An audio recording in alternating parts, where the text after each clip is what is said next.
Hello' everyone, আমি সকলোৱে জানো যে এইবাৰ অৰ্থাৎ 2026 চনত মেট্ৰিক পৰীক্ষাৰ ৰিজাল্ট 10 এপ্ৰিল তাৰিখে ৰাতিপুৱা 10 বজাত দিব। গতিকে তোমালোকে সেই মেট্ৰিকৰ ৰিজাল্টটো কেনেদৰে ডাউনলোড কৰিবা 1 মিনিটৰ ভিতৰত সেইটো মই দেখাই দিম। প্ৰথমতে তোমালোকে তোমালোকৰ মোবাইলত থকা প্লে ষ্টৰত যাবা।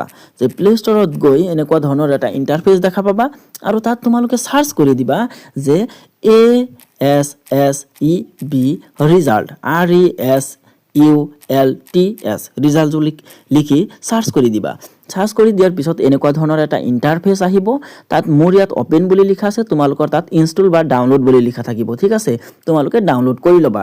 তাৰ পিছত ওপেন এটা অপচন আহিব, সেই ওপেনত ক্লিক কৰি দিবা। মই ক্লিক কৰি দিছোঁ। তাৰপিছত এনেকুৱা ধৰণৰ এটা ইণ্টাৰফেচ আহিব।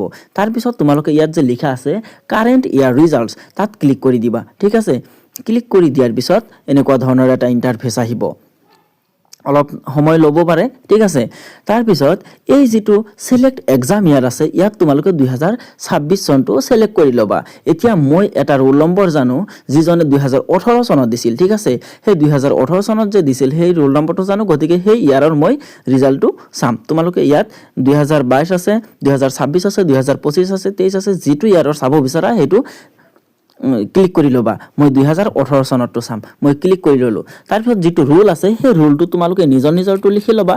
মই ৰোলটো লিখি দিলোঁ।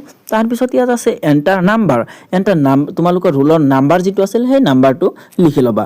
মই নাম্বাৰটো ইয়াত লিখি দিছোঁ। তাৰপিছত তোমালোকৰ নামৰ ইয়াত লিখা আছে ফাৰ্ষ্ট 4 letters অফ নেম, তোমালোকৰ নামৰ প্ৰথম 4টা আখৰ লিখিবা। ঠিক আছে, মই ইয়াত লিখি দিলোঁ। তাৰপিছত আছে ইয়াত ডেট অফ বাৰ্থ, অৰ্থাৎ জন্ম তাৰিখটো লিখি দিব লাগিব। ঠিক আছে, ডে লিখি দিবা। তাৰপিছত কিমান মাহত হৈছিলা, তুমি জন্মগ্ৰহণ কৰিছিলা সেই মাহটো সিলেক্ট কৰি ল'বা। তাৰপিছত ইয়াৰ কোন চনত তুমি জন্মগ্ৰহণ কৰিছা সেই চনটো ইয়াত সিলেক্ট কৰি দিবা।